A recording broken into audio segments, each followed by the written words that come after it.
اللهم صل على سيدنا ومولانا محمد اللهم صل على سيدنا ومولانا محمد وعلى آله وصحبه وبارك وسلم اللهم صل على سيدنا ومولانا محمد اللهم صل على سيدنا ومولانا محمد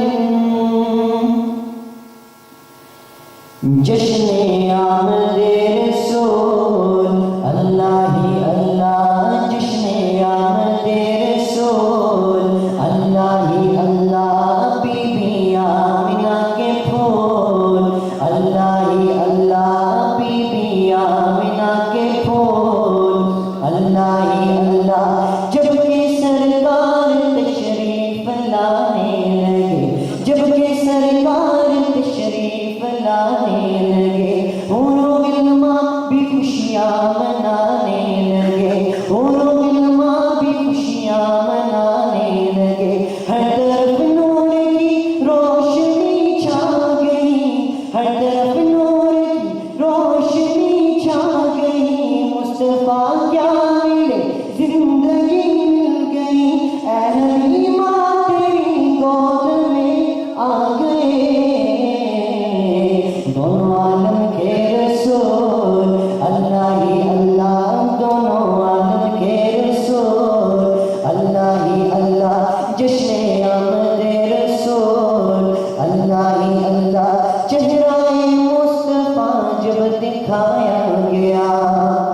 چہرہ مصطفیٰ جب دکھایا گیا جھک گئے تارے اور چاند شرما گیا چہرہ مصطفیٰ جب دکھایا گیا جھک گئے تارے اور چاند شرما گیا آمینہ دیکھ کر مسکرانے لگی آمینہ دیکھ کر مسکرانے لگی ہوا مریم بھی خوشیاں منانے لگی آمینہ بی بی سب سے یہ کہنے لگی دعا ہو گئی قبول اللہ ہی اللہ دعا ہو گئی قبول اللہ ہی اللہ جشن آمد رسول اللہ ہی اللہ بی بی آمینہ کے پھول اللہ ہی اللہ شادیاں نے خوشی کے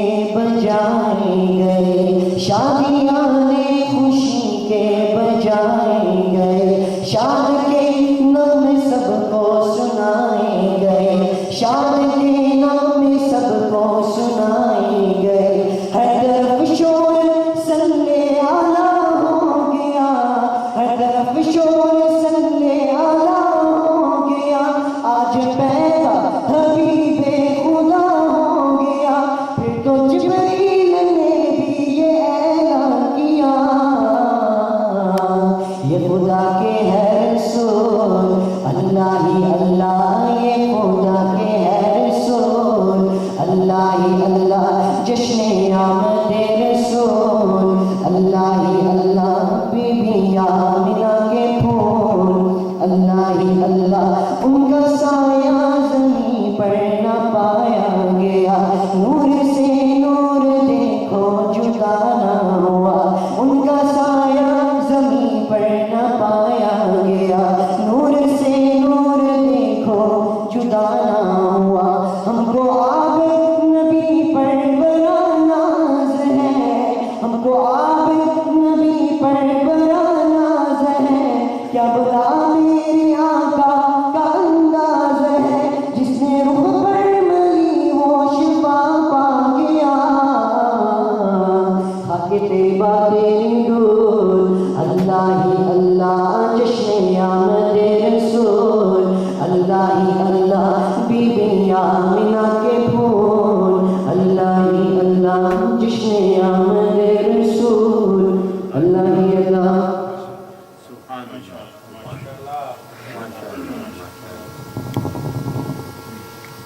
ماشاءاللہ جزاک اللہ میرے خیال میں لالا خان ذرا توڑی تک نہیں پہنچے وحدہ لا شریک دی حمد پہلے جدر عمر دی سٹ ٹھک دی وحدہ لا شریک دی حمد پہلے جدر عمر دی سٹ ٹھک دی نہیں سڑن لگیاں پروانے بھیج دسیا نوری شمع لگا پردیاں وچ چھپ دی او شاہ سجر تو کیوں نہ جائے گٹی تیرا نام سن گئی جڑی چکدی نہیں جس اکھ تے مالکا رکھ تیری کسے غیر اگے کدی چکدی نہیں جس اکھ تے مالکا رکھ تیری کسے غیر اگے کدی چکدی نہیں تیرا کھانا تے کرم نت شکوے روزی پھر بھی نکارے دی مکدی نہیں بے مثل تے لاہ محبوب مولا بندہ مک جاندہ ہے صرف وہ دی مکدی نہیں میں نعت کے لیے عبدالحمید صاحب سے گزارش کروں گا آئیں نعت رسول مقبول پیش کریں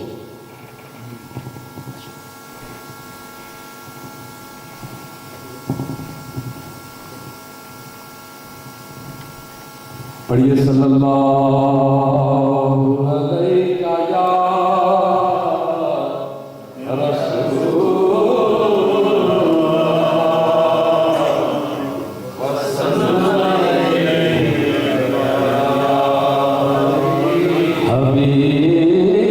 حبیب اللہ پڑھیے صلی اللہ علیہ یا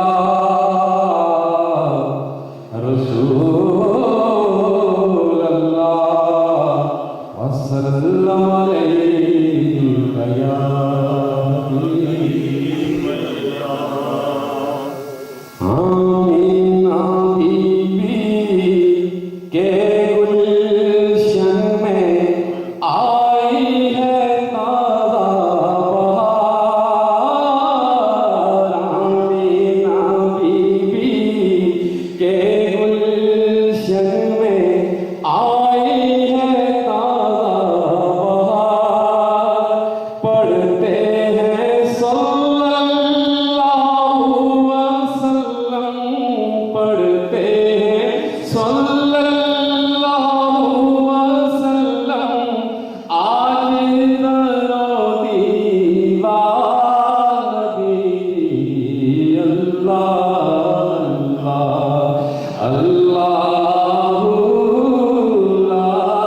Shri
رسول اللہ کی جلوہ فرما ہوگی جب طلعت رسول اللہ کی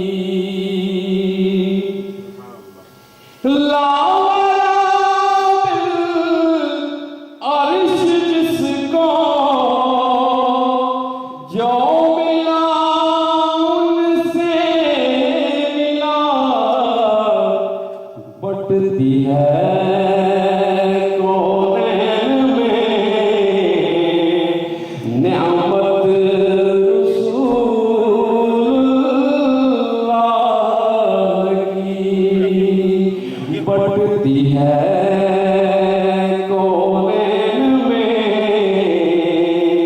نعمت رسول اللہ کی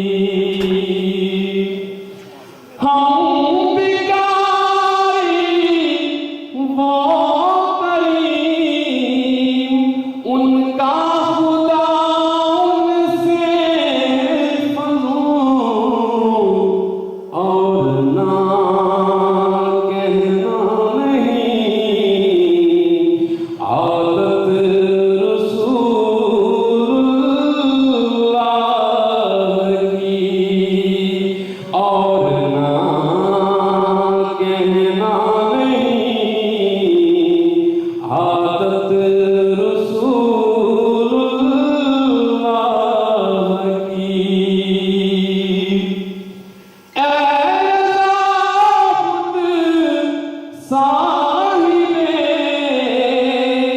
قرآن مداح حضور تجھ سے پھر ممکن ہے کب مدحت رسول اللہ کی تجھ سے کب ممکن ہے پھر مدحت رسول اللہ کی قاری محمد بلال صاحب ہم میں موجود ہیں صاحب خانہ کی خواہش ہے کہ وہ تلاوت کلام پاک کریں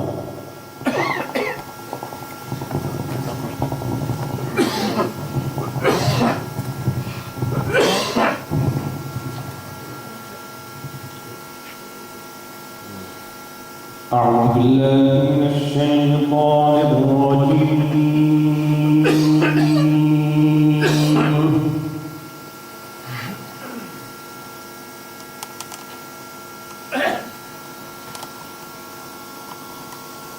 بسم الله الرحمن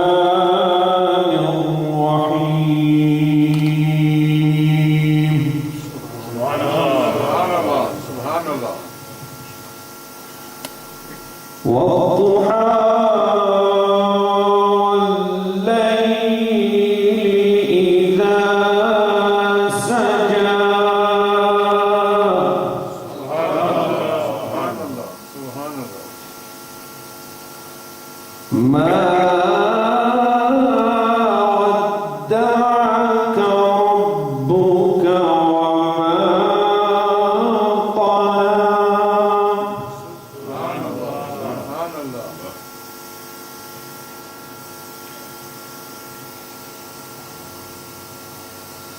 والضحى والليل إذا سجى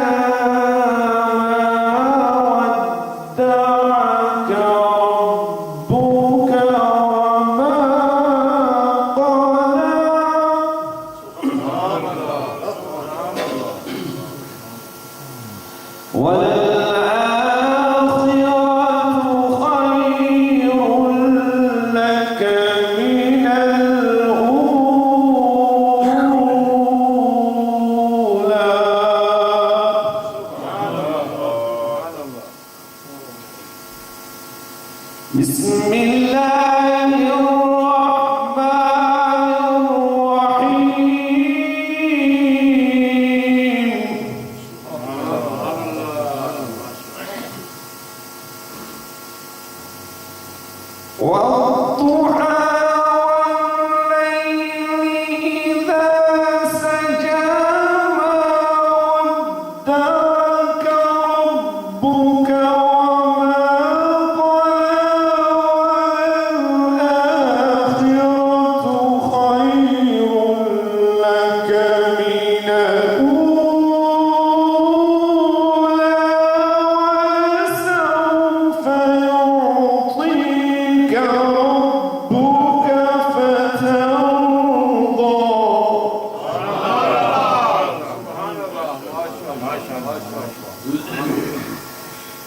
ألم يجدك يتيما فآوى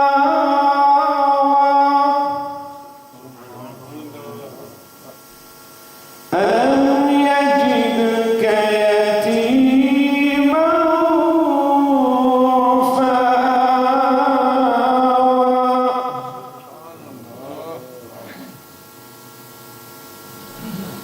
ووجدك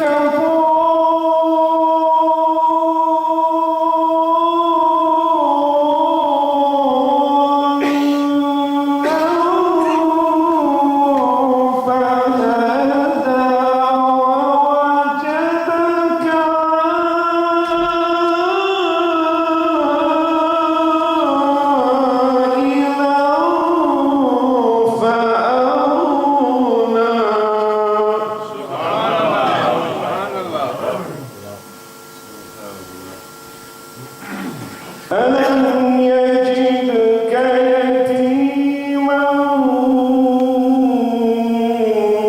فآوى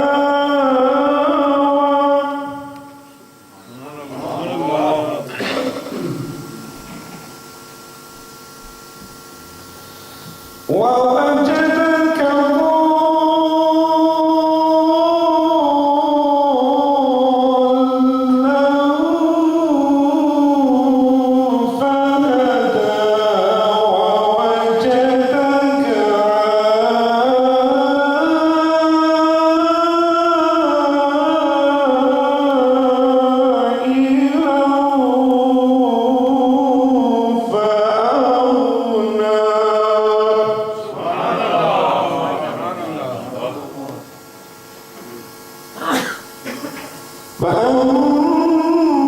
فأما اليتيم فلا تقهر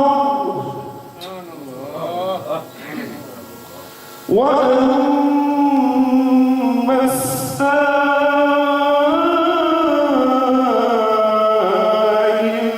فلا تنهر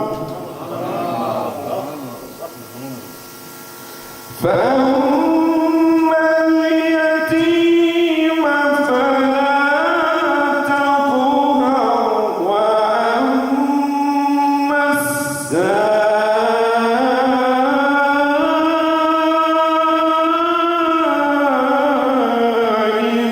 فلا تنهر وأما بنعمة ربك فحدث وأما بنعمة ربك فحدث وأما بنعمة ربك فحدث صدق الله العظيم.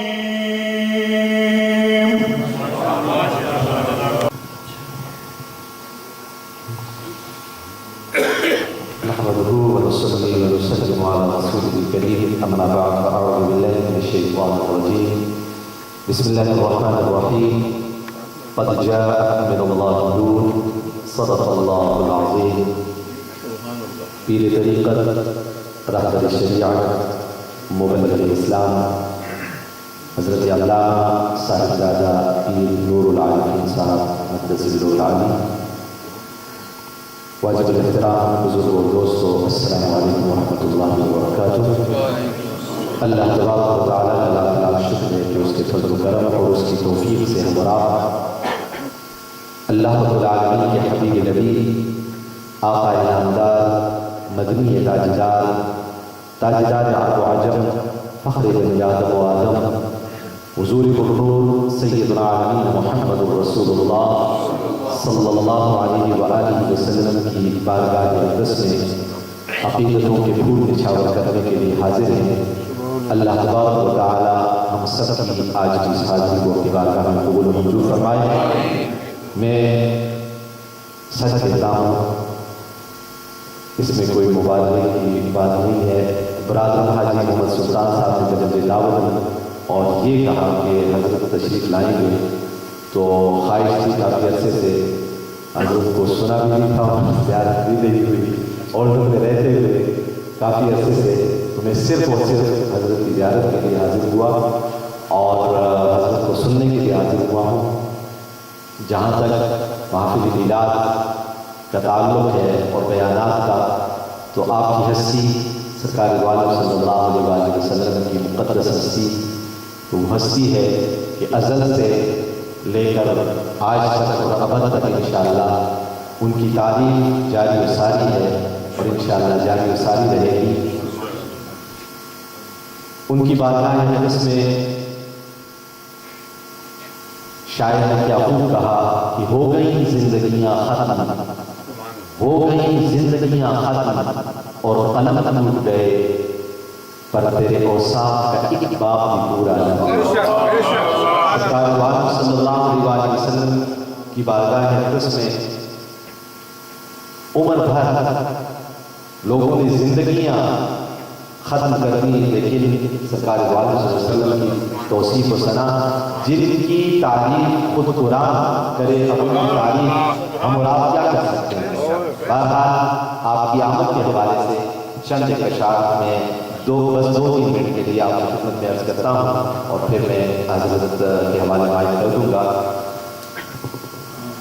آپ کی آمد کے حوالے سے کہنے والے نے کیا خوب کہا، مبارک ہو شہ دو سرا تشریف لے آئے، مبارک ہو شہ دو سرا تشریف لے آئے، مبارک ہو محمد مصطفیٰ تشریف لے آئے، مبارک ہو غم گسارے بے کساں تشریف لے آئے، مبارک ہو غم گسارے بے کساں تشریف لے آئے، مبارک ہو شفیع عاصیاں تشریف لے آئے، مبارک ہو رسول محتشم تشریف لے آئے، مبارک ہو نبی محترم تشریف لے آئے۔ وہ آئے جن کے آنے کی زمانے کو ضرورت تھی، وہ آئے جن کے آنے کی زمانے کو ضرورت تھی، وہ آئے جن کی آمد کے لیے بے چین فطرت تھی، وہ آئے جن کو ابراہیم کا نور نظر کہیے، وہ آئے جن کو ابراہیم کا نور نظر کہیے، وہ آئے جن کو اسماعیل کا تخت ذکر کہیے، وہ آئے جن کے ہر نقش قدم کو رہنما کہیے، وہ آئے جن کے فرمانے کو فرمانے خدا کہیے، وہ آئے نالے یعقوب میں جن کا فسانہ تھا، وہ آئے نالے یعقوب میں جن کا فسانہ تھا، وہ آئے نغمہ داؤد میں جن کا ترانہ تھا، وہ آئے جن کی خاطر مسترب تھی وادی بطحا، وہ آئے جن کی خاطر مسترب تھی وادی بطحا، وہ آئے جن کے قدموں کے لیے کعبہ ترستا تھا، وہ آئے جن کی خاطر مسترب تھی وادی بطحا، وہ آئے جن کے قدموں کے لیے کعبہ ترستا تھا، وہ آئے جن کو حق نے گود کی خلوت میں پالا تھا، وہ آئے جن کو حق نے گود کی خلوت میں پالا تھا، وہ آئے جن کے دم سے عرش اعظم پر اجالا تھا۔ سلام اے آمنہ کے لال اے محبوب سبحانی، سلام اے آمنہ کے لال اے محبوب سبحانی، سلام فخر موجودات فخر نوع انسانی، سلام ذل رحمانی سلام نور یزدانی، تیرا نقش قدم ہے زندگی کی لوح پیشانی، خدا دے دے آرزوئے محمد کریں چشم دل جستجوئے محمد، کہاں باب جنت کہاں باب یسرت، کہاں ہوئے گل اور ہوئے محمد، خوشی سے اچھل جائیں تسنیم و کوثر جو مل جائے آب حضور محمد۔ نعرہ رسالت، نعرہ رسالت۔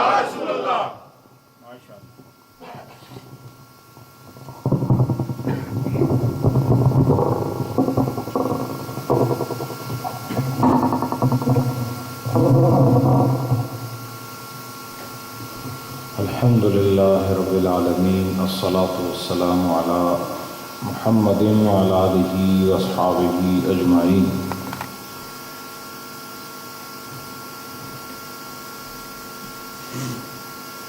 أما بعد أعوذ بالله من الشيطان الرجيم بسم الله الرحمن الرحيم.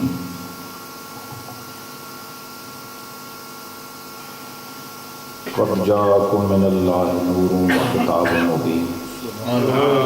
صدق الله مولانا العظيم.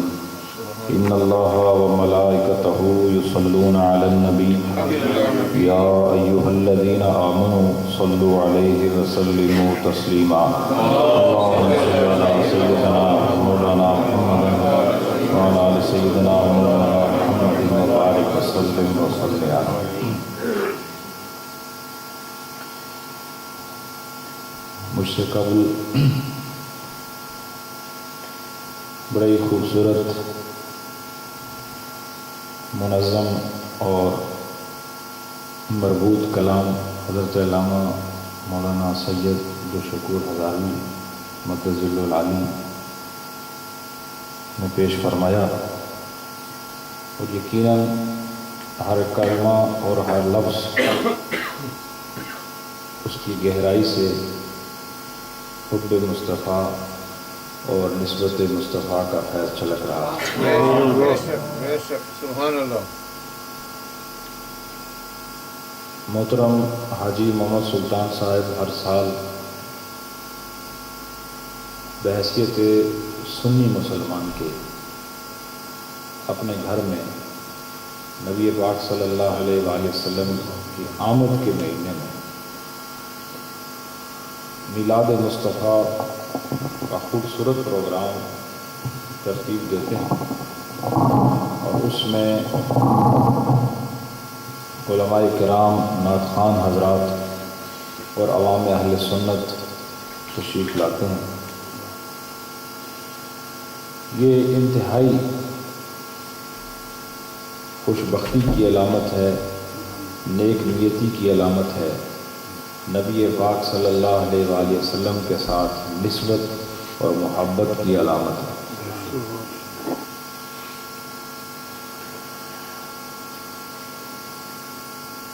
بڑی خوبصورت نعتیں پڑھی گئیں، خوبصورت تلاوت آپ نے سماعت فرمائی، اور میلاد مصطفیٰ صلی اللہ علیہ وآلہ وسلم کے عنوان اور اس کے پاکیزہ پروگرام کے حوالے سے میں نے ایک آیت کریمہ کو آپ کے سامنے تلاوت کیا، جس میں آمد رسول صلی اللہ علیہ وآلہ وسلم کی خبر ہے، اور نبی پاک کی آمد کے ساتھ ساتھ نبی کی شان اور آپ کی حقیقت کا بیان بھی ہے.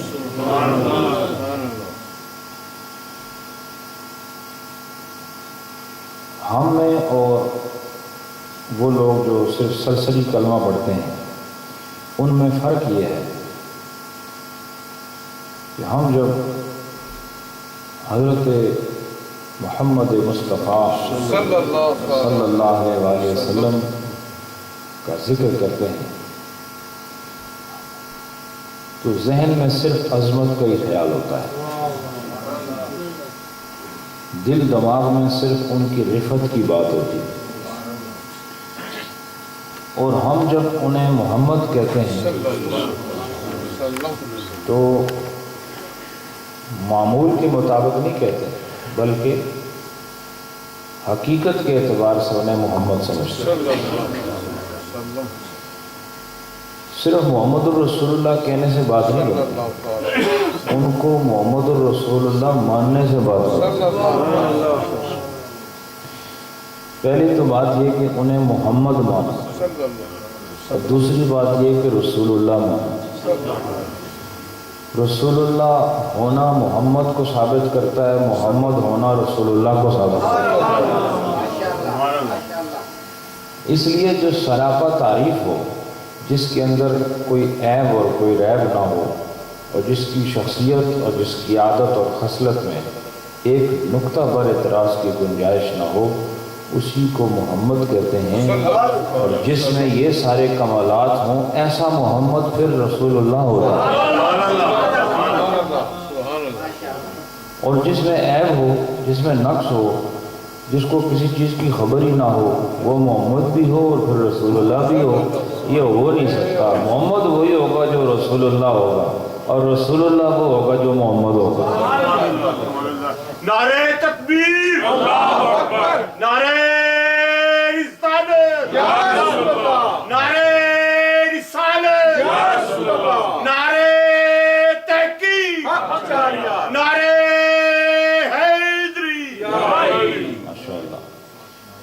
تو نبی پاک صلی اللہ علیہ وآلہ وسلم کی جب آمد کی بات کرتے ہیں تو کیا وہ نبی عام ہیں، اور کیا ان کی شخصیت عام ہے، اور کیا ان کی شریعت عام ہے، کیا ان کی کتاب عام ہے، کیا ان کا زبانہ عام ہے، کیا ان کی اولاد عام ہے، کیا ان کی ازواج عام عورتیں ہیں، اور کیا ان کے یاران سفر تبلیغ وہ عام ہیں، اور کیا ان کا قانون اسلام عام ہے؟ جب ہم دیکھتے ہیں تو ہر چیز خاص ہے، اور اتنی خاص ہے کہ اس سے پہلے ایسا کچھ دیکھا ہی نہیں گیا۔ یعنی خصوصیت کا معیار یہ ہے کہ ان سے قبل ایسا کبھی دیکھا ہی نہیں گیا، اور جب ان کی شخصیت عام نہیں، ان کی ذات عام نہیں، ان کی صفات عام نہیں، ان کی شریعت عام نہیں، ان کی نبوت عام نہیں، ان کی رسالت عام نہیں، ان کا گھرانہ عام نہیں، ان کے صحابہ عام نہیں، ان کی امت عام نہیں، تو پھر ان کی ولادت عام کیسے ہو سکتی؟ جب ہر چیز میں اللہ نے خصوصیت رکھی تو پھر ولادت میں بھی خصوصیت رکھی ہے، اور ساری کائنات میں لوگ آتے رہے جاتے رہے، لیکن ایسا آنا کسی کا آنا نہیں، اور ایسی پیدائش کسی کی پیدائش نہیں، اتنی خوبصورت آمد کسی کی آمد نہیں جس میں نور بھی آیا، خود بھی نور تھا، اور نور کے آنے سے پہلے جسم آمنہ سے ایک نور پھر خارج ہوا، اور حضرت آمنہ نے خود فرمایا کہ اس نور میں میں نے قصور شام کو دیکھا اور شام کے محلات کو دیکھا۔ میں آپ سے پوچھتا ہوں کہ کسی بھی آمد پر ایسا واقعہ اس سے پہلے آپ نے سنا ہو، آپ نے دیکھا ہو، آپ نے پڑھا ہو، یا کہیں یہ تحریر موجود ہو، کسی کی تقریر موجود ہو، کہیں ایسا نہیں ہوا کہ کسی کی آمد سے پہلے اس کی ماں کے جسم سے نور بھی خارج ہوا ہو، لیکن نبی پاک بعد میں پیدا ہوئے، پہلے جسم آمنہ سے ایک نور نکلا۔ اس نور کے نکلنے کی حکمت میں یہ سمجھتا ہوں کہ اس نور نے آ کے خبر دی کہ جو میرے پیچھے آنے والا ہے وہ بھی نور آ رہا ہے۔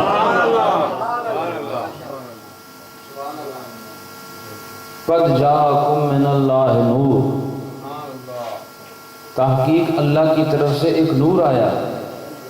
تو جب وہ ولادت بھی عام نہیں ہے تو پھر ماننا پڑے گا جس کی ولادت عام نہیں تو پھر اس کی ولادت کو باقی لوگوں کی ولادت کے ساتھ تشبیہ کیوں دیتے ہو، اور کیوں ولادت کے ان پروگراموں کو ناجائز کہتے ہو؟ جس طرح ان کی ولادت اپنی ولادت ہونے میں ممتاز ہے، اسی طرح ان کے ولادت پر خوشیاں منانا، یہ خوشی منانا بھی ممتاز ہے۔ پھر میں آپ کو ایک اصولی بات بتاتا ہوں کہ اللہ تعالیٰ نے فرمایا قل بفضل اللہ وبرحمتہ فبذلک فلیفرحوا، کہ جب اللہ کا فضل و رحمت تمہیں ملے تو پھر تم خوشیاں منایا کرو۔ اللہ نے فرمایا خوش ہو جاؤ۔ کیا فرمایا؟ فلیفرحوا، خوشیاں مناؤ۔ اور آپ دیکھیں خوشی منانے کے طریقے، آپ نے شادیاں دیکھی ہیں نا، اس میں لوگ خوش ہوتے ہیں، کس طرح سے خوشیاں مناتے ہیں؟ مختلف پروگرام ہوتے ہیں، لوگ خوشیاں مناتے ہیں، لیکن یہ عجب خوشی ہے اس میں کوئی بیہودہ حرکت نہیں، اس میں قرآن کی تلاوت ہے، اس میں نبی کی نعت ہے، اس میں نبی کی ذات کی صفات بیان ہو رہی ہیں، اس میں نبی پاک کی شریعت بیان ہو رہی ہے، نبی پاک کے اوصاف بیان ہو رہے ہیں۔ ایسی خوشی منانا آپ نے کہیں نہیں دیکھا ہوگا۔ تو جس طرح ولادت نرالی ہے، خوشی منانے کا ڈھنگ بھی نرالا ہے۔ اور فرمایا فَلْيَفْرَحُوا، کہ تم سب خوش ہو جاؤ۔ اب میں آپ کو بات بتاتا ہوں کہ جب آپ کو کوئی دنیا کا انسان دعوت دیتا ہے کہ آؤ ہمارے گھر میں کوئی پروگرام ہے، ہم نے اپنے بچے کی سالگرہ کرنی ہے یا اس کی منگنی کرنی ہے یا اس کی شادی کرنی ہے، وہ آپ کو خوشی کے لیے دعوت دیتا ہے، آپ جاتے ہو؟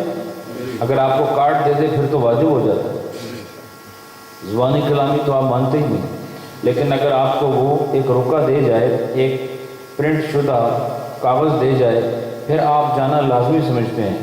آپ کو جب وہ بلائے، کس لیے بلاتا ہے؟ خوشی میں شامل ہونے کے لیے۔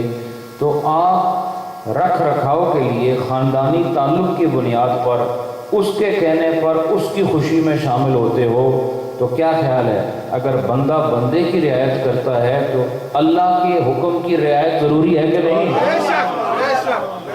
بندہ کہتا ہے آؤ خوشی منائیں اور اللہ کہہ رہا ہے خوشی مناؤ، اور اللہ نے پیغام بھی جس طرح دنیا دار آپ کو کارڈ کے ذریعے پیغام دیتا ہے، اللہ قرآن کے ذریعے پیغام دے رہا ہے، فرماتا ہے فَلْيَفْرَحُوا، خوشیاں مناؤ۔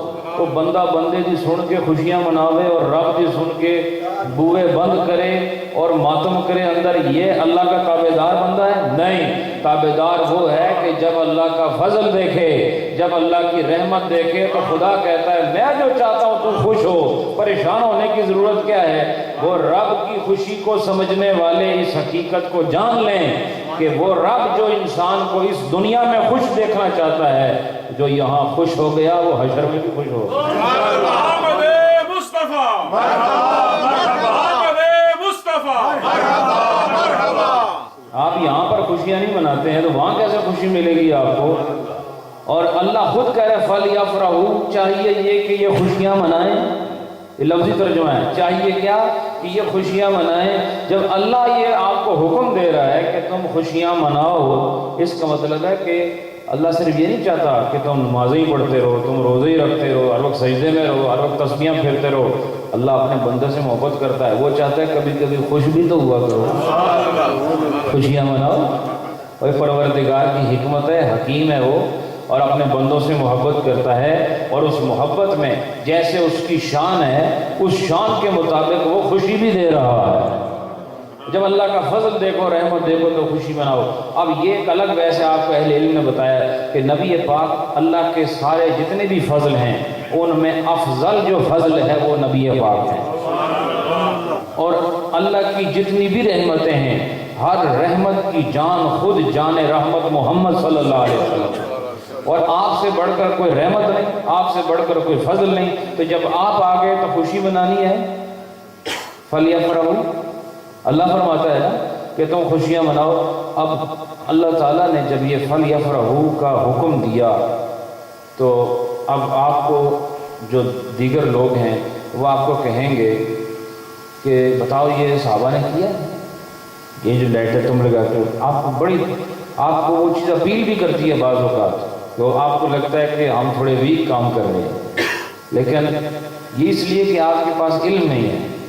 اور حقیقت کیا ہے کہ اہل سنت کے جتنے اعمال ہو کہ جو ہمارے اہل حق علماء کرام نے اور جو وراثتاً اہل علم کے سینوں سے منتقل ہو کر یہاں تک پہنچے ہیں، وہ سب کے پیچھے قرآن و سنت کے دلائل موجود ہیں۔ وہ جو لوگوں نے خود شروع کر دی ہیں اس کے وہ ذمہ دار ہیں، جو لوگوں نے خرافات خود شروع کی ہیں اس کے اہل علم یا اہل سنت ذمہ دار ہیں۔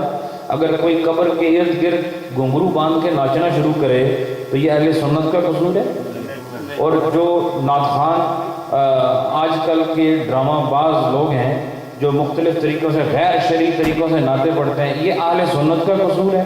یا کسی مزار پر اگر کوئی لوگ سجدہ کر رہے ہیں تو یہ اہل سنت کا قصور ہے، یہ اہل سنت کا قصور نہیں، ان کا قصور ہے جو یہ کام کر رہے ہیں۔ اہل سنت کا قصور تب ہوتا ہے جب اہل سنت کی کتابوں میں اس کا حکم ہوتا۔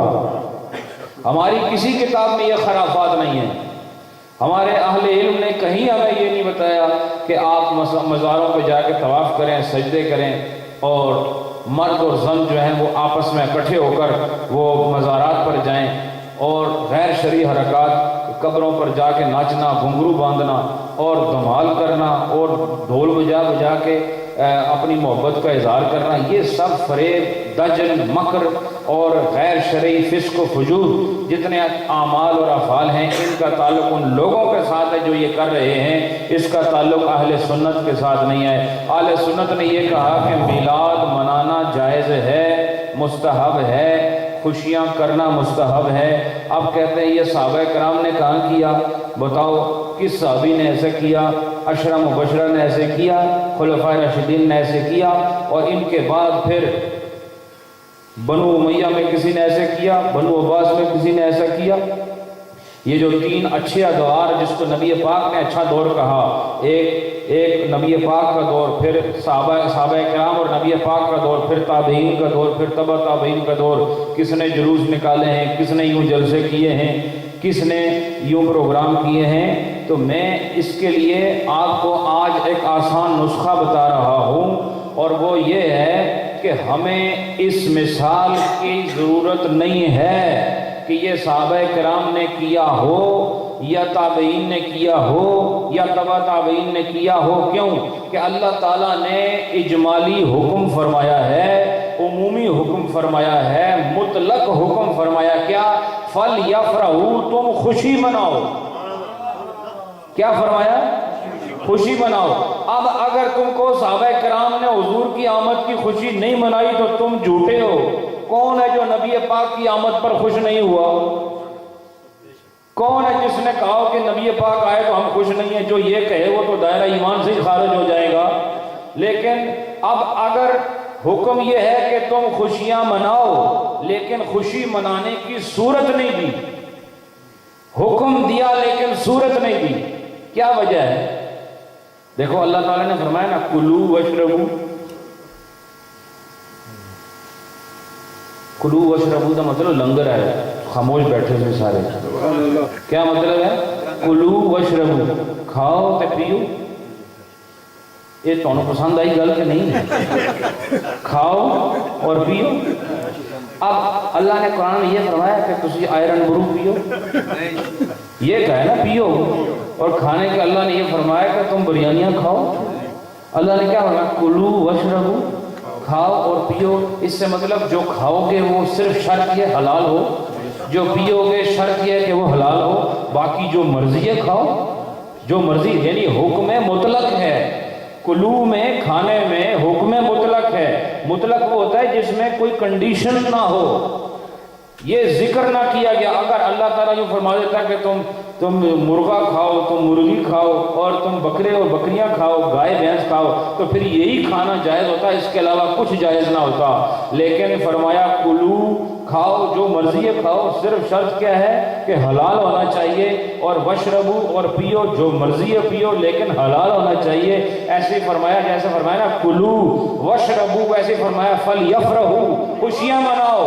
اب خوشی جو منا رہے ہیں وہ جائز ہونا چاہیے، چاہے جیسی بھی مناؤ، ہونی جائز چاہیے، یعنی حکم مطلق موجود ہے۔ اب صحابہ کرام نے یہ کھانے کھائیں جو تم کھاتے ہو، تابعین نے یہ ڈرنک پیے جو تم پیتے ہو، اور پھر اللہ تعالیٰ نے حکم دیا ہے کہ نہیں کہ لباس اچھا ہونا چاہیے انسان کا، پردے کا حکم ہے کہ نہیں؟ لیکن یہ کوٹ اور یہ پینٹس جو آپ نے لگائے ہوئے، یہ لمبے لمبے کوٹ سردی کے، اور گرمی میں آپ کی ٹی شرٹ نکل آتی ہے بکسے سے، اور جرابیں بھی کوئی 10 قسم کی تو جرابیں، کچھ جرابیں ان کے اندر سوراخ ہوتے ہیں، کچھ جرابیں جو آپ کی اینکلز تک ہیں، کچھ جرابیں جو آپ کی نی تک ہیں، کچھ جو ہیں جو مڈل تک ہیں، یہ جرابیں انہوں نے پہنی ہیں۔ اور جو تم بوٹ پہنتے ہو یہ کبھی انہوں نے دیکھے بھی نہیں ہیں۔ تم یہ سب کچھ کر کے تو پکے مسلمان بنے پھرتے ہو، اور یہ لباس کے طریقے اپنا کر بہت بڑے متقی، اتنا بڑا پیٹ اور شلوار ایسے لگتا پہنی نہیں چونکہ اوپر اتنی ہوتی ہے، یہ کر کے لگتا ہے کہ تم بہت بڑے مسلمان ہو۔ کہتے کیوں؟ کہا کہ پہننے کا حکم ہے، کہیں منع نہیں آیا کہ لباس جو مرضی ہے پہنو. ہم بھی کہتے ہیں کہیں منع نہیں کیا گیا کہ جلوس مت نکالو، جلسہ مت کرو، نعت مت پڑھو، تلاوت مت کرو. یہ فرمایا خوشی مناؤ. ارے کوئی شکر نہیں کرتا کہ ہم خوشی ناچ گانے سے نہیں مناتے بلکہ قرآن و سنت کی روشنی میں مناتے ہیں. کیسے خوشی مناتے ہیں؟ تلاوت ہوتی ہے خوشی مناتے ہیں. نبی کی نعت، نبی دیکھو تلاوت ثابت ہے کہ نہیں، اور نبی کی نعت ثابت ہے کہ نہیں، حضور کے زمانے میں ثابت ہے کہ نہیں، اور پھر جلسہ کرنا حضور کے زمانے میں ثابت ہے کہ نہیں، اور پھر جلوس کی شکل میں فتح مکہ کے وقت نبی پاک کا مکے کے اندر تشریف لے جانا جلوس کی شکل میں 10,000 کا جلسہ تھا، اور 10,000 کا جلوس تھا جو مکے کی وادی میں فاتحین کی شکل میں داخل ہو رہا تھا. ان کے ہاتھوں میں جھنڈے بھی تھے، ان کے ہاتھوں میں جھنڈے بھی تھے، اور وہ مارچ کرتے ہوئے اللہ کی کبریائی بولتے ہوئے مکے میں داخل ہو رہے تھے. یعنی یہ جلوس کا وجود بھی موجود ہے، جلسے کا وجود بھی موجود ہے، نعت کا وجود بھی موجود ہے، تلاوت کا وجود بھی موجود ہے. جب ان کی اصل ثابت ہو گئی تو ہم ولادت مصطفیٰ کو فَلْيَفْرَحُوا کے حکم کے مطابق اس کی عمومیت کو قائم رکھتے ہوئے خوشی مناتے ہیں. اب ہمیں یہ ضروری نہیں، جس طرح صحابہ کرام نے وہ مشروب نہیں پیے جو آج ہم پی رہے ہیں، وہ لباس نہیں پہنے جو آج ہم پہن رہے ہیں، ان کمروں میں نہیں رہے جن میں ہم آج رہ رہے ہیں، وہ کارپیٹس نہیں انہوں نے استعمال کی جو آج ہم استعمال کر رہے ہیں، وہ گاڑیاں انہوں نے استعمال نہیں کی جو ہم استعمال کر رہے ہیں. لیکن پھر بھی جائز سمجھتے ہیں اسی طرح خوشیاں انہوں نے منائی جیسے ان کا دور تھا، انہوں نے اس دور کے مطابق منائی. جیسے آج کی ضرورت ہے ہم آج ایسے منا رہے ہیں. یہ دیکھو دور، یہ غذا کیسے بدلی؟ یہ دور بدلتا ہے تو پھر رسم و رواج بدلتے ہیں. اور جس طرح آپ شادی کرتے ہیں، پہلے دور میں شادی ایسے ہوتی تھی؟ جس طرح سے آپ لوگ منگنیاں کرتے ہیں آج کل، کیا پہلے ایسے ہوتی تھی؟ اور جس طرح آج آپ مکان بناتے ہیں، یہ پلاننگ پرمیشن، آج سے 500 سال کون سی پرمیشن تھی؟ اور نہ بناؤ تو ڈرتے ہو کونسل والوں سے، اتنے پابند ہو ان کی بات سننے کو ضروری سمجھتے کیوں کہ پھنس جائیں گے. لیکن یہ آج سے 500 سال پہلے کوئی ایسی پلاننگ پرمیشن ضرورت تھی؟ کوئی ایسی کونسل موجود تھی؟ اپنی زمین ہے، بس شرط ہی اپنی زمین پہ بناؤ، جیسا مرضی بناؤ. جس طرح اور پھر جس طرح کی مسجدیں نبی پاک کے دور میں تھیں، کیا آج اسی طرح کی مسجدیں؟ نبی پاک کے دور میں مسجد کے اندر کوئی محراب نہیں تھا، مسجد کے اندر کوئی مینار نہیں تھا، مسجد کے اوپر کوئی گنبد نہیں تھا. لیکن آج چاہے وہ سنی ہو، وہ شیعہ ہو، یا وہابی ہو، بریلوی ہو، دیوبندی ہو، جو مرضی بلا ہو، ہر ایک کی مسجدیں اپنے طرز پر تبدیل ہوئی نظر آتی ہیں.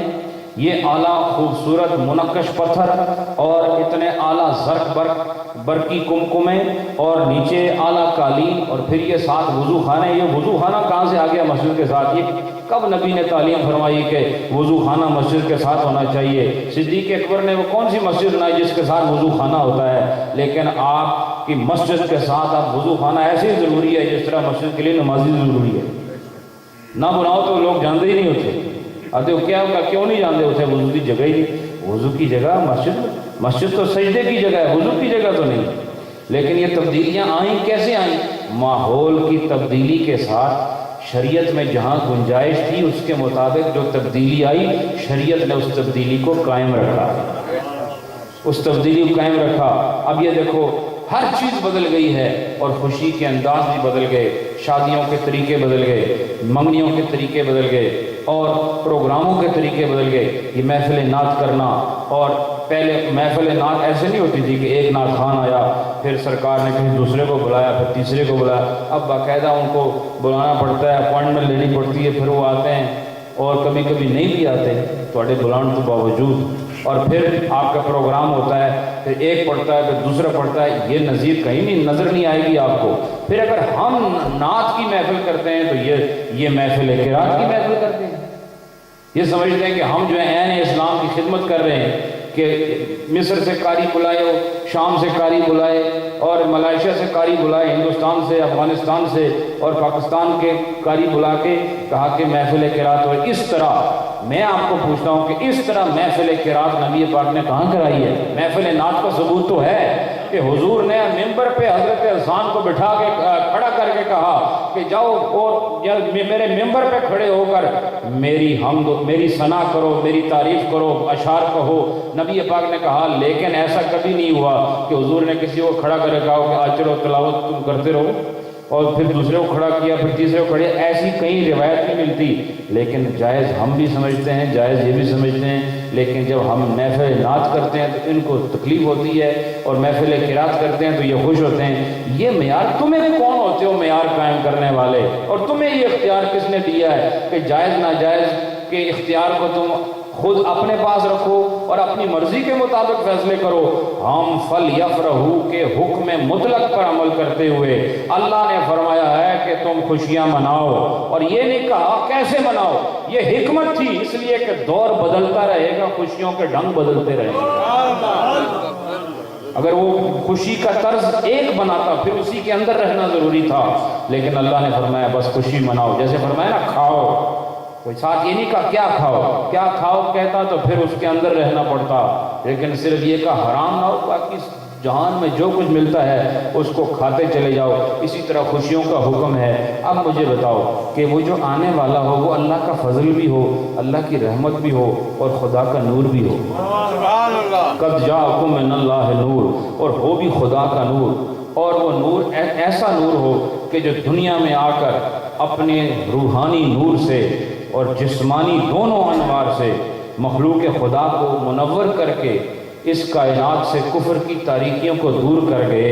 اس سے بڑی اور خوشی کا موقع کیا ہوگا کہ بندے نے اپنے رب کو پہچان لیا، اور بندے نے بتوں سے منہ موڑ کر رب العالمین کی طرف رخ کیا، اور بندے نے اپنے رب کی معرفت حاصل کر لی، اور وہ قبر اور حشر کے فتنوں سے محفوظ ہو گیا، اس کی آخرت سنور گئی۔ یاد رکھو جس کی آمد سے تمہاری آخرت سنور جائے وہی سب سے بڑی نعمت ہے، اور یہ نعمت کیا ہے؟ یہ جناب رسول اللہ صلی اللہ علیہ وآلہ وسلم ہے۔ جب ایسی نعمت من جانب اللہ آتی ہے تو پھر حکم فلیفرحوا پر عمل کرنا ہوتا ہے۔ اب خوشی تم اگر گھر میں مناؤ بیٹھ کے، کیسے کہ خوش ہو گھر والوں کو کہ آج وہ دن ہے کہ جس میں نبی پاک تشریف لائے، اور تم سب خوشیاں مناؤ، کھانا پکاؤ، کھاؤ۔ اور خوشی کے موقع پہ کھانا ہوتا ہے یا زہر دیتے ہیں اس کو؟ بولو نا، یا کہیں کہ آج میرے بیٹے کی شادی ہے، ایک چمچ زہر کھا لو، ایسا ہوتا ہے؟ خوشی کے موقع پر کھانا ہوتا ہے۔ یاد رکھو یہ الگ بات ہے کہ ہمارے برطانیہ میں غم کے موقع پہ بھی کھانا دیتے ہیں، سخاوت والے ہیں بہت سارے، ٹھیک ہے، یہ ایک موضوع مختلف ہی ہے، اس کو میں نہیں چھیڑتا بھی، لیکن اصل میں کھانے کا وجود یہ خوشی اور فرحت اور اندساط کے موقع پر ہوتا ہے۔ دعوت ہوتی ہی خوشی کے موقع پر ہے۔ تو اللہ نے فرمایا نا فلیفرحوا، خوشیاں مناؤ۔ تو وہ کیسی خوشی؟ سارا دن دوڑتے رہو، رات کو کھانا نہ لبے، یہ خوشی ہے؟ تو سارے دن کی خوشی بھول جاؤ گے، جس لئے روٹی نہ لبی، پتہ چلا میلاد دن روٹی بھی فلیفرحوا دا حکم اوپر عمل ہے۔ ابھی دیکھو کتنی محفل سجی ہے نا، کتنی ایک ڈیڑھ گھنٹے سے 2 گھنٹے سے بیٹھے ہیں آپ۔ اب اگر سلطان صاحب کو ایک کپ چائے بھی نہ دیں تو اسے آتا کہ محفل ہو گئی سی، ڈھیر سے آنا، بڑی اچھی محفل ہو، بڑی آتا ہوں میں، لبا کچھ بھی نہیں۔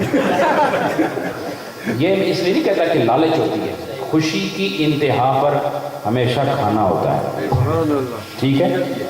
یہ ایک فطرت ہے، یہ نہیں کہ آپ سے مثلا کوئی بھی آپ پروگرام کریں اس کے انتہا پر کھانا ہوتا ہے۔ اب اس کی دلیل کی ضرورت نہیں ہے، یہ کوئی ناجائز کام تو نہیں جو دلیل مانگتے ہو، اور ہر یہ خوشی کے موقع پر ہی کھانا ہوتا ہے۔ لہٰذا جلوس کرنا، جلسہ کرنا، نعت پڑھنا، حضور کے فضائل بیان کرنا، حضور کی شان بیان کرنا، ذات اور صفات پر گفتگو کرنا، حضور کی دنیا میں آمد کے واقعات کو بیان کرنا، آخر میں لوگوں کو کھانا کھلانا، خود بھی کھانا، یہ سب چیزیں خوشی کے قبیل سے ہیں، یہ سب چیزیں فرحت و شادمانی کے طریقوں سے ہیں۔ جس نے اس پر عمل کر لیا اس نے فلیفرحوا پر عمل کر لیا۔ اس لیے دوستو الحمدللہ آپ کا جو مسلک ہے، آپ سے کوئی یہ کہے بتاؤ کس صحابی نے ایسے جلوس کیا ہے، تو کہیں کہ یہ ضروری نہیں ہے کہ کسی صحابی نے ایسے کیا ہو۔ آپ اس سے ہزاروں باتیں پوچھ سکتے ہیں جو وہ خود کر رہا ہے اور صحابہ کرام نے ایسا کوئی عمل نہیں کیا. یہ طریقہ نہیں ہوتا کیونکہ زمانے کے ساتھ ساتھ احوال بدلتے ہیں. 100 سال میں نے برمنگھم میں مجدد الف ثانی رحمۃ اللہ علیہ کا پروگرام تھا ہمارے اپنے مرکز میں. تو حضرت وہاں پر ایک بات چلی تھی کہ ہر 100 سال کے بعد نبی پاک کی حدیث ہے کہ میری جو یہ امت ہے اس کے ہر 100 سال کے سرے پر ایک مجدد آئے گا. کتنے سال؟ 100 سال. ہر 100 سال کے بعد اس کے سرے پر ایک مجدد آئے گا. اور وہ کیا کرے گا؟ وہ آئے گا اور لوگوں کے لیے اس دین کی تجدید کرے گا. اور اہل علم نے پھر یہ بیان کیا کہ کیا وجہ ہے کہ یہ مجدد 20 سال بعد کیوں نہیں آتا، یہ مجدد 50 سال بعد کیوں نہیں آتا. تو نبی پاک بھی تو خدا کی طرف سے دی ہوئی حکمت سے بات کرتے ہیں، وہ اپنی مرضی سے تو نہیں بولتے. انہوں نے کہا وجہ یہ ہے کہ 100 سال کے بعد نسلیں بدل جاتی ہیں، رنگ بدل جاتے ہیں، عادتیں بدل جاتی ہیں اور ماحول بدل جاتا ہے. پرانی باتیں یاد نہیں رہتی، وہ پھر سے ایک بندہ آ کے ان کو پھر راستے والے حق پر چلا دیتا ہے، حق والے راستے پر، حق کے راستے پر چلا دیتا ہے. کس طرح چلاتا ہے؟ اس ماحول کے مطابق ان کو گمراہ ہونے سے بچا کر اسی ماحول میں رکھتا ہے. اور یہ تاریخ گواہ ہے کہ اسی طرح ایک صدی ایسی آئی، ایک صدی 14ویں صدی ایسی آئی، 13ویں صدی ایسی آئی، اور جس میں مجدد الف ثانی بھی نظر آ رہے ہیں. اور آپ کو آخری مجدد جو نظر آتے ہیں وہ اعلیٰ حضرت نظر آتے ہیں کہ ہر 100 سال کے بعد اتنا ماحول بدل جاتا ہے کہ اگر کوئی مجدد نہ آئے تو پھر گمراہ ہونے میں کوئی دیر نہیں لگتی. لیکن الحمدللہ یہ مجدد جب بھی آئے ہیں سنی مسلک میں آئے.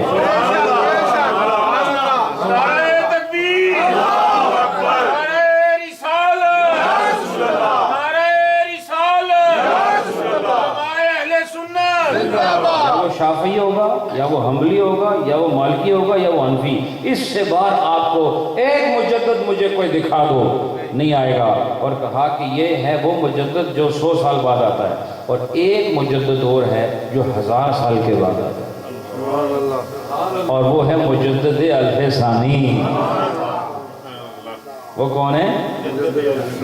تو یہ اب میں خود بڑے کشمکش میں تھا کیونکہ میں نقشبندی ہوں اور ہمیں ان چیزوں کا جاننا ضروری ہے کہ الف کا مطلب تو ہوتا ہے 1000.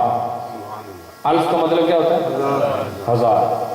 تو اور ثانی کا مطلب ہوتا ہے دوسرا، یعنی 1000 سال جو گزر گئے نا حضور کے زمانے سے لے کر مجدد الف ثانی کے آنے تک 1000 سال گزرا ہے. کتنا؟ 1000. یہ میں آپ کو موضوع سے ہٹ کے بات بتا رہا ہوں تاکہ جو مجدد الف ثانی ہے آپ بحیثیت جو نقشبندی ہیں آپ نے وہ اس چیز کو سمجھو کہ الف ثانی ہوتا کیا ہے، مطلب کیا ہے. میں نے اور علماء کو بھی سنا کہ انہوں نے الف ثانی کے ترجمے کیے لیکن ذہن میں خلش پھر بھی باقی رہی، مطمئن نہ ہوا. یہ حکم یہ ہے، سنو، 1000 سال جو پہلا گزرا حضور نبی پاک کے بظاہر دنیا سے تشریف لے جانے کے بعد 1000 سال جہاں مکمل ہوتا ہے نا، یہ 1000 سال مکمل ہو گئے نا تو یہ الف ہوا. الف کہتے ہیں 1000 کو، تو یہ الف اول ہے. کیا ہے؟ الف اول ہے نا. تو الف اول میں چونکہ 1000 سال کے سرے پر ایک مجدد آتا ہے نا، سرا مطلب اس کے ٹاپ پر، یعنی on the top of every 1000 years you will see a mujaddid on the top of every 1000 years. ہر 1000 سال کے سرے پر ایک مجدد. اب الف اول میں کوئی مجدد نہیں. کیوں کہ الف اول کے سرے پر خود مصطفیٰ موجود ہے، وہاں مجدد کی گنجائش ہی نہیں. مجدد وہاں ہو ہی نہیں سکتا جہاں خدا کا رسول موجود ہو. تو الف اول میں کوئی مجدد نہیں. لیکن اب اس کے بعد جو 1000 سال ہیں جہاں سے یہ دوسرے 1000 سال شروع ہو رہے ہیں اس کے سرے پر مجدد الف ثانی ہے. کیوں کہ اب الف اول وہ ہے جو گزر چکے 1000 سال، اور یہ جو بعد میں آ رہے ہیں 1000 سال، اس کے سرے پر یہ الف ہے، لیکن الف اول نہیں، الف ثانی ہے۔ اس کے سرے پر مجدد ہیں کون؟ شیخ احمد سرہندی فاروقی رحمۃ اللہ علیہ۔ لہٰذا آپ مجدد الف اول نہیں، آپ مجدد الف ثانی ہیں۔ کون ہے آپ؟ اور ہوتا کہاں پر ہے یہ مجدد؟ ہر سال 1000 سال کے سرے پر۔ اور مجدد الف ثانی نے کیا کہا کہ ٹھیک میرے 1000 سال کے بعد پھر ایک مجدد اور آئے گا، وہ مجدد الف ثالث ہوگا۔ یہ بھی آپ کو نئی بات بتا رہا ہوں۔ اور وہ کون ہوں گے؟ کہا کہ 1000 سال کے بعد، ٹھیک میرے 1000 سال کے بعد جو مجدد آئیں گے وہ کون ہوں گے؟ امام مہدی ہوں۔ کون ہوں گے؟ امام مہدی ہوں گے۔ یہ ایک ولی کامل کے اپنے مکاشفات اور اپنے تجربات اور قلب پر جو واردات ہوتی ہیں ان کے نتیجے میں انہوں نے یہ بات بتائی ہے۔ تو اس سے پتہ چلا کہ یہ کل 30,000 سال ہیں۔ کتنے؟ نہیں 3000 سال۔ 3000 سال۔ 1000 سال الف اول ہے جس میں کوئی مجدد نہیں، کیونکہ وہاں نبی ہیں سرے پر۔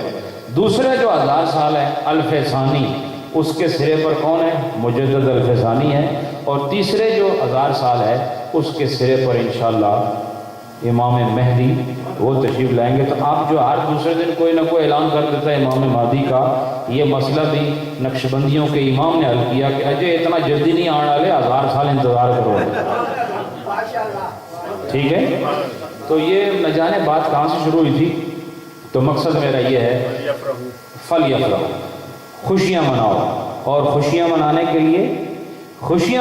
لیے حکم مقید نہیں۔ اگر آپ سے کہیں صحابہ نے منائی ہے، تابعین نے منائی ہے، کسی نے آپ بتاؤ کس نے منائی ہے؟ تم امام اعظم کو مانتے ہو؟ جی مانتے ہیں۔ انہوں نے تو نہیں منائی، تو آپ پھنس جاتے ہو نا۔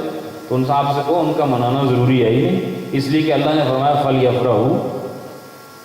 ان سے یہ کہو کہ آپ جس امام کو مانتے ہو چاہے وہ جو بھی ہے، ٹھیک ہے، آپ جس امام کو مانتے ہو جو بھی ہے، اس نے سارے کام وہی کیے ہیں جو صحابہ اکرام نے کیے ہیں، اور اس کی زندگی کا ڈھنگ ایسے ہی تھا جو صحابہ اکرام کا ڈھنگ تھا۔ تو یہ نہیں، حکم کیا ہے؟ خوشی بناؤ، اور خوشی ہم جیسے مرضی بنائیں۔ صرف شرط کیا ہے کہ وہ خوشی شریعت کے خلاف نہیں آنی چاہیے۔ اب شریعت کے خلاف کب ہوتی؟ جب جلسے پر شریعت میں پابندی ہوتی۔ خلاف کب ہوتی؟ جب جلوس پر شریعت میں پابندی ہوتی۔ خلاف کب ہوتی؟ جب نعت خوانی پر شریعت میں پابندی ہوتی۔ اور کب خلاف ہوتی؟ جب ایسے محفل قرات سجانا شریعت میں پابندی ہوتی، اور لوگوں کو کھانا کھلانے پر شریعت میں پابندی ہوتی، علماء کو بلا کے تقریریں کرانے پر شریعت میں پابندی ہوتی، تو پھر ہم ایسی خوشی نہیں منا سکتے تھے۔ لیکن جب پابندی نہیں تو شریعت کے دائرے میں رہ کے جس طرح خوشی منا سکتے ہو مناتے رہو، خدا کا حکم بھی پورا ہوگا، نسبت غلامی بھی سامنے آتی رہے۔ تو آج آپ جانیے کہ الحمدللہ ہم ایک خوشی کی خاطر یہاں موجود ہیں، اور محترم سلطان صاحب نے اس خوشی کے اظہار کے لیے علماء کو بھی تشریف آوری کا انہوں نے درخواست پیش کی۔ نعت خوان بھی آئے، قاری صاحب بھی آئے۔ آپ سب لوگ جو بلائے گئے ہیں یہ کس لیے بلائے گئے ہو؟ آپ سب کو یہی کہا کہ آؤ میرے گھر میں میلاد۔ کتنی پیاری دعوت ہے، کتنی خوبصورت دعوت ہے۔ میلاد کیا ہے؟ انہوں نے کبھی زندگی میں اپنی پیدائش پر اتنا بڑا اجتماع کبھی نہیں کیا ہوگا، اپنے بچے کی پیدائش پر اتنا اجتماع نہیں کیا ہوگا۔ ہر سال جس طرح انہوں نے نبی پاک کے لیے کر رہے ہیں، کیا وجہ ہے؟ انہوں نے یہی بتانا چاہا اصل میں، اور ہر آدمی یہ بتانا چاہتا ہے کہ ساری کائنات میں نبی کی مثل کوئی نہیں، اور انہی کے حق یہ ہے کہ ان کا ہر سال میلاد ہو، ہر مہینے میلاد ہو، ہر ہفتے میلاد ہو، ہر دن میلاد ہو۔ شرط یہ ہے کہ جو کچھ اس میں کرو وہ خلاف شرع نہ ہو۔ ٹھیک ہے؟ تو آج کے بعد اگر آپ کو کوئی یہ چیز کہے کہ یہ کہاں سے ثابت ہے، تو میں نے آپ کو قرآن پاک کی آیت سے یہ چیز بتا دی ہے۔ ان سے یہ کہو، علمی زبان میں اس کو کہتے ہیں کہ فَلْيَفْرَحُوا حکم مطلق ہے۔ فَلْيَفْرَحُوا کیا ہے؟ مطلق کیا ہوتا ہے؟ کہ جس میں کسی چیز کے ساتھ حکم کو قید نہ کیا ہو۔ قید کی مثال کیا ہے؟ جس طرح مثلا اللہ کہے آپ کو فَاذْكُرُونِی، اللہ کیا کہتا ہے؟ مجھے یاد کرو. اب اگر آپ سبحان اللہ کہو تو کس کی یاد ہے؟ الحمدللہ کہو تو کس کی یاد ہے؟ اور استغفر اللہ کہو تو کس کی یاد ہے؟ سبحان ربی الاعلیٰ کہو تو کس کی یاد ہے؟ تو اللہ نے کیا کہا مجھے یاد کرو. اب یاد کرنے کا حکم ہے جس طرح مرضی یاد کرو. کوئی قید لگائی تو حکم مطلق ہے. کیا ہے؟ ہاں اگر وہ کہتا ہے فَاذْكُرُونِي بِسُبْحَانَ رَبِّيَ الْأَعْلَىٰ، اگر یوں قرآن میں کہتا فَاذْكُرُونِي بِسُبْحَانَ رَبِّيَ الْأَعْلَىٰ کہ مجھے یاد کرو سبحان ربی الاعلیٰ سے، تو پھر کچھ اور نہیں پڑھ سکتے تھے. کیوں کہ اب یہ حکم مطلق نہیں، حکم مقید ہے. کیا ہے یہ حکم مقید ہے. یہ اب مقید ہو گیا، اس میں کوئی اور ذکر نہیں ہو سکتا. لیکن اس نے کیا کہا فَاذْكُرُونِی مجھے یاد کرو. اب جس نے اللہ پڑھا اس نے اس کو یاد کیا، جس سبحان اللہ پڑھا اس نے اس کو یاد کیا، جس نے الحمدللہ پڑھا اس نے اس کو یاد کیا، جس نے استغفر اللہ پڑھا اس نے اس کو یاد کیا. اسی طرح جس نے جلوس کیا اس نے خوشی منائی، جس نے جلسہ کیا اس نے خوشی منائی، جس روٹی کھادی تے کھلائی انہوں نے خوشیاں منائیاں، جس نعت پڑھی انہوں نے خوشی منائی، جس تلاوت کی تھی انہیں خوشی منائی. اللہ نے نہیں فرمایا اس طرح خوشی مناؤ، اللہ فرمایا جس طرح مناؤ خوشی مناؤ. اس کو کہتے ہیں حکم مطلق.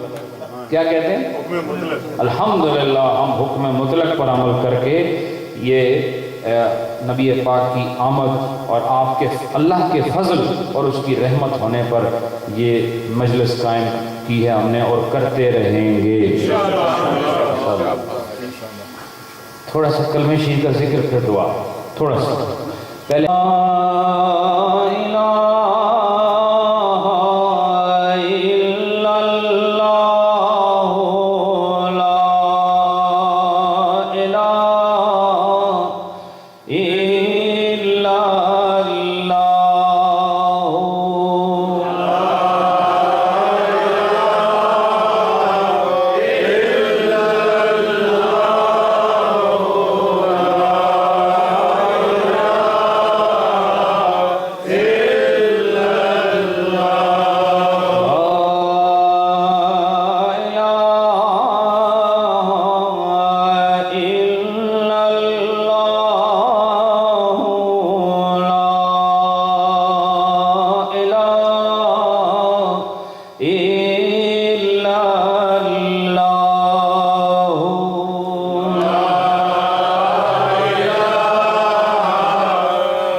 علیہ وسلم 1 منٹ کے لیے آواز سے آواز ملا کر اللہ اللہ اللہ اللہ اللہ اللہ اللہ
محمد رسول اللہ صلی اللہ علیہ وآلہ وسلم.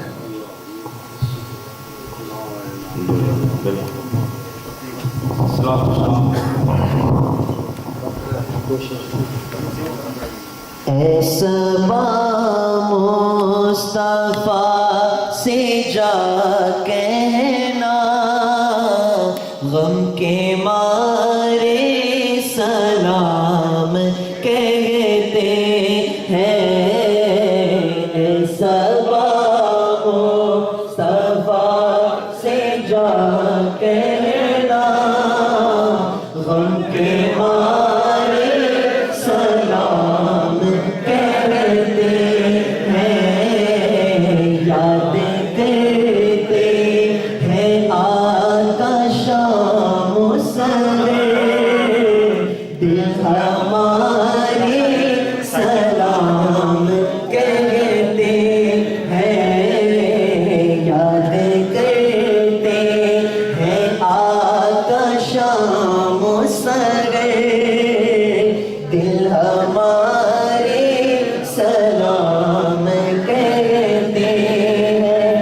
جب محمد کا نام آتا ہے رحمتوں کا پیام آتا ہے. لب ہمارے درود پڑھتے ہیں. لب ہمارے درود پڑھتے ہیں. دل ہمارے سلام کہتے ہیں. ایسا مصطفیٰ سے جا کہنا غم کے مارے سلام کہتے ہیں. اللہ اللہ حضور کے سو بھینی بھینی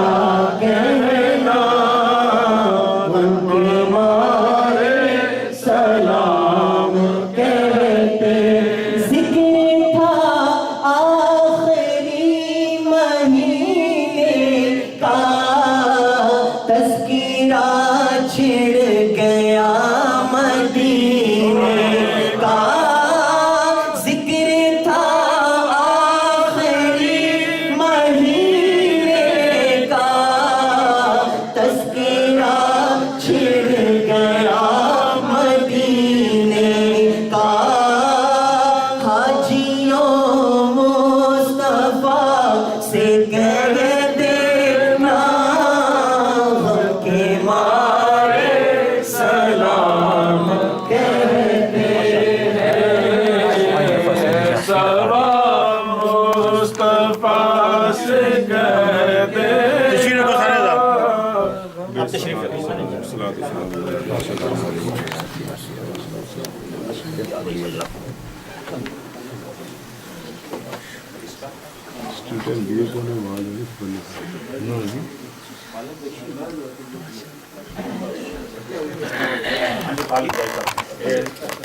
سعید صاحب نے پوائنٹ بتا دیا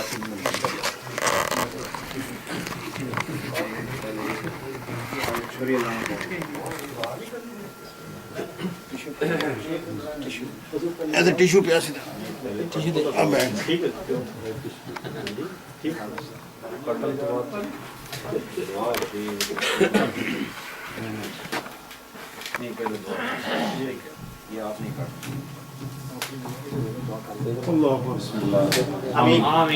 الحمد للہ رب العالمین الصلاۃ والسلام علی محمد وعلی آلہ وصحبہ اجمعین.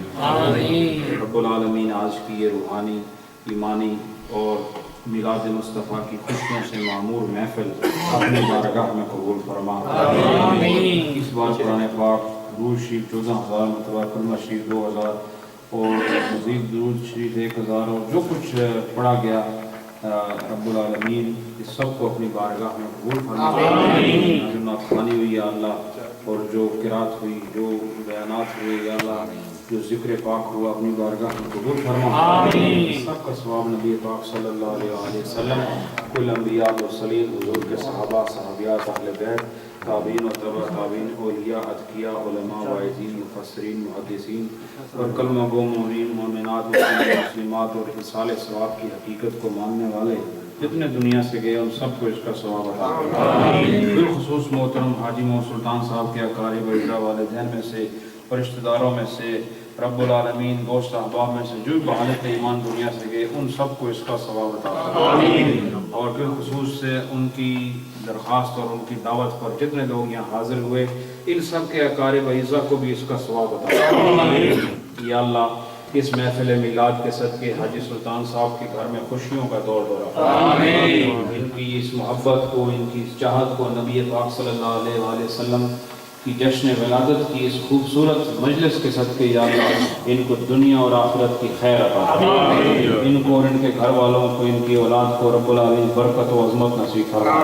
ان کے رزق میں روزگار میں کاروبار میں رب العالمین برکتیں عطا فرما. ہر طرح کے وبال سے ہر طرح کے زوال سے رب کائنات ہر طرح کی مصیبت سے آزمائش سے تکلیفوں سے تنگدستیوں سے محرومیوں سے محفوظ فرما. تو تمام جائز حاجتیں پوری فرما اور اس میلاد کی برکتیں اگلے سال تک قائم اور قائم فرما. رب العالمین اس محفل کے صدقے جتنے بھی بیمار ہیں یا اللہ سب بیماروں کو صحت عطا فرما. خالد جج صاحب ان کے لیے درخواست آئی ہے دعا کہ ان کے دل کا آپریشن کروانا یا اللہ ان کو صحت عطا فرما. ان کا یہ مرحلہ ان کے لیے آسان فرما. ہم سب کو ایمانی جانی قلبی اور روحانی صحت عطا فرما. اور علماء کرام بالخصوص علامہ عبدالشکور ہزاروی صاحب اور قاضی بلال صاحب تشریف لائے ان کی آمد اور ان کا وجود رب العالمین قبول منظور اور دنیا اور آخرت میں خیریت عظمت برکت اور دین کی خدمت قبول اور منظور آمین. اور جتنے بھی عوام اہل سنت اس پروگرام میں تشریف لائے ان سب کو بھی اجر عظیم عطا فرما. اللہم ربنا فاغفر لنا ذنوبنا وکفر عنا سیئاتنا وتوفنا مع الابرار یا عزیز یا غفار یا رب العالمین.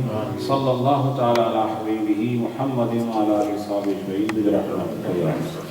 علامہ عبدالشکور ہزاروی صاحب سے گزارش ہے کہ کیک کاٹیں. نعرہ